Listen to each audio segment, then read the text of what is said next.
अस्सलाम वालेकुम। आज अपनी गाड़ी में इंस्टॉल करने लगा हूँ ये ट्रंक एंटीना, जिसे प्रोटोकॉल एंटीना भी कहते हैं। अब ये एंटीनास फंक्शनल नहीं होते, इनका गाड़ी के रेडियो से कोई ताल्लुक नहीं है, बस गाड़ी की लुक्स को इन्हेंस करते हैं ये। और मेरे लगाने का मकसद भी ये है कि गाड़ी बैक से थोड़ी अच्छी लगे, अभी खाली खाली सी लग रही है। अब इन एंटीनास को लगाना काफ़ी सिंपल है, तकरीबन 2 से 3 मिनट में आप कंप्लीटली फिट कर लोगे इन्हें। और मज़े की बात यह है, आपको गाड़ी में सुराख करने की जरूरत नहीं पड़ेगी। ये किसी भी गाड़ी में यूनिवर्सली फिट हो जाते हैं बगैर किसी एक्स्ट्रा होल्स के। आपको शायद लग रहा होगा कि इसका साइज़ काफ़ी बड़ा है, छोटे साइज़ ही मिल जाते हैं प्लास्टिक में भी और दूसरे भी, लेकिन वो बहुत अजीब से लगते हैं गाड़ी पे लगे हुए। ये वाला फिटिंग के बाद काफ़ी अच्छा लगेगा, आपको देख के आइडिया हो जाएगा। अब इसको फिट करने के लिए मज़े की बात यह है कि हर गाड़ी के ट्रंक के एज पे छोटा सा गैप दिया होता है, ये गैप ही इसके लगने की जगह है। और यहाँ एक परफेक्ट फिट आता है, आप ना ज़रा ऊपर कर सकते हो ना ज़रा नीचे। मैं आपको दिखाता हूँ कैसे। इस एंटीना के साथ आपको छोटी सी मेटल स्ट्रिप मिलेगी। इस मेटल स्ट्रिप को आपने चिपका लेना है ठीक उस गैप के ऊपर डबल टेप की हेल्प से, ताकि मेटल टू मेटल कॉन्टैक्ट ना हो और स्क्रैचेस ना पड़े आपके पेंट के ऊपर। इसके अलावा आपकी मेटल स्ट्रिप अपनी जगह से ही लेना, क्योंकि इसके ऊपर ही आके जो क्लम्प है वो बैठेगा हमारे एंटीना का। और फिलहाल एंटीना को अलहदा कर लेना है ताकि लगाने में आसानी हो। सिंपली अनस्क्रू हो जाएगा इस तरह। तो जी ये रहा पूरा फ्रेम उस एंटीना का। इसको लगाना काफ़ी सिंपल है। जो स्टील वाला आपको ब्रैकेट नज़र आ रहा है वो जाएगा अंदर। मैं आपको लगा के दिखाता हूँ इस तरह। परफेक्ट। एक पार्ट नीचे आ जाएगा और एक पार्ट ऊपर, जहाँ नट लगे हुए हैं वो टाइट हो जाएंगे। अब मसला ये है कि ऊपर तो ठीक है वो स्ट्रिप लगी हुई है, लेकिन नीचे ये डायरेक्ट कॉन्टैक्ट हो रहा है पेंट के साथ। तो बेहतर है कि अगर आप यहाँ कोई छोटा रबर का पीस रख लो। मैंने ये ट्यूब का पीस काट लिया था एग्जैक्ट इसके साइज़ का। इससे होगा ये कि आपका जो पेंट है वो बचेगा टाइट होने के बाद, क्योंकि यहाँ काफ़ी टेंशन होगी इसके नीचे टाइट होने के बाद। और जो आपके एजेस हैं वो भी बच जाएंगे, क्योंकि मेरे केस में जब इसके बगैर था तो यहाँ से पेंट हल्का सा ख़राब हो गया था। और सिंपली इसके फ्रेम को लगा लेना है। जो स्क्रू हैं उनको ज़रा सा लूज़ करके, परफेक्ट, नीचे से भी सही बैठा है ऊपर से भी।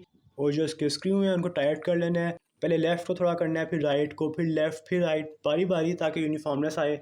एक जगह ज़्यादा टाइट, उस जगह कम ना हो, इक्वली हो। और लास्ट में जो ब्लैक फ्रेम है बेसिकली ये एंटीना की पोजीशन सेट करता है। ज़रा टिल्ट कर लो या बिल्कुल स्ट्रेट कर लो, इसको अपने हाथ से एडजस्ट करके टाइट कर लेना है। परफेक्ट। और फाइनली जैसा कि कहा था, विद इन मिनट्स ये पूरा जो सेटअप है फिक्स हो गया अपनी जगह पे, रॉक सॉलिड। परफेक्ट। अब लगाते हैं एंटीना वापस। लगाना भी काफ़ी सिंपल है। पहले आएगा ये प्लास्टिक पीस और फिर एंटीना ऊपर टाइट हो जाएगा, जिस तरह नॉर्मल स्क्रू को आप टाइट करते हो इस तरह। परफेक्ट। तो जी अल्हम्दुलिल्लाह ये है फाइनल लुक्स इस एंटीना की। और पर्सनली ये मुझे काफ़ी अच्छा लगा है, काफ़ी कॉम्प्लीमेंट करता है सीडान शेप गाड़ियों को, यानी कि सिविक रोला वगैरह। आपकी गाड़ी के ट्रंक में एक एंटीना लगाओ तो काफ़ी गाड़ी अच्छी लगती है, बल्कि बल्कि सी लगती है। मेरी गाड़ी वैसे थोड़ी खाली खाली थी, ना स्पॉइलर था ना कुछ था, तो ये मुझे एक परफेक्ट फिट लगा है। अब अगर आपने मेरी पिछली वीडियो देखी है तो आपको आइडिया होगा कि मेरी गाड़ी का ट्रंक ऑटोमेटिक है, तो मुझे भी ये एग्जैक्ट डाउट था कि ये मसला करेगा, लेकिन लकीली अल्हम्दुलिल्लाह कोई इशू नहीं आया गाड़ी में। और इसमें गैप है, ये टकराता नहीं है गाड़ी से, जैसा कि आप देख सकते हो। लेकिन जिसकी मुझे उम्मीद नहीं थी वो मुझे मसले आए हैं। मैं आपको बताता हूँ कौन कौन से हैं। अब इवन तो ये मुझे काफ़ी पसंद आया, लेकिन अनफॉर्चुनेटली इसमें 2-3 इश्यूज़ भी हैं। पहला इशू ये है कि जो इसका ब्लैक पार्ट है इसमें और गाड़ी की बॉडी में बंद होने के बाद गैप काफ़ी कम था, इसीलिए मैंने इसे ग्राइंड करवाया नीचे से। जैसा कि आप देख सकते हो सिल्वर पार्ट पहले ब्लैक ही था सारा, ये नीचे से ग्राइंड करवाया मैंने।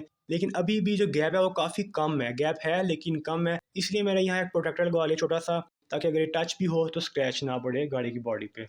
और दूसरा छोटा सा इशू ये है कि जो इसका सिल्वर पार्ट है वो ज़रा सा बेंड हो गया हुआ है लेफ्ट साइड पे, जैसे कि आप देख सकते हो। इसकी वजह से स्क्रू भी हैं वो हल्के हल्के राइट साइड पे जा रहे हैं, ज़रा ऑकवर्ड सा लग रहा है ये। इसको स्ट्रांग होना चाहिए था कि ये अपनी पोजीशन रिटेन रखता टाइट होने के बाद भी, लेकिन ये ठीक है, इतना कोई बड़ा मसला नहीं है। अब लास्ट में जो मुझे इशू आया, जिसकी मुझे ज़रा उम्मीद नहीं थी कि ये भी हो सकता है, वो ये कि जब गाड़ी रोड पे है ठीक है, ओके है, काफ़ी अच्छी लगती है, रोड प्रेजेंस भी काफ़ी अच्छी है गाड़ी की, लेकिन जब मैंने गाड़ी पार्क करनी होगी गैराज में तो गाड़ी पूरी नहीं आएगी, क्योंकि इस एंटीना की हाइट गैराज के लिहाज से काफ़ी बड़ी है। तो मुझे फॉर्चुनेटली इसको थोड़ा सा कटवाना पड़ेगा टॉप से। तो मैं सोच ही रहा हूँ कि मैं ऐसा कम्प्लीटली रीमेक कर लूँ, जो छोटे छोटे मसले हैं, ब्रैकेट नया स्टील के ब्रैकेट्स बनवा लूँ इसके, ताकि जो मुझे मसले हैं वो हल हो जाए। आप इसको एज इट इज़ यूज़ कर सकते हो अगर आपको हाइट का इशू नहीं है। अगर मैंने चेंजेस किए तो मैं इंस्टाग्राम में पोस्ट कर दूंगा। That's it, thanks for watching, अल्लाह हाफिज़।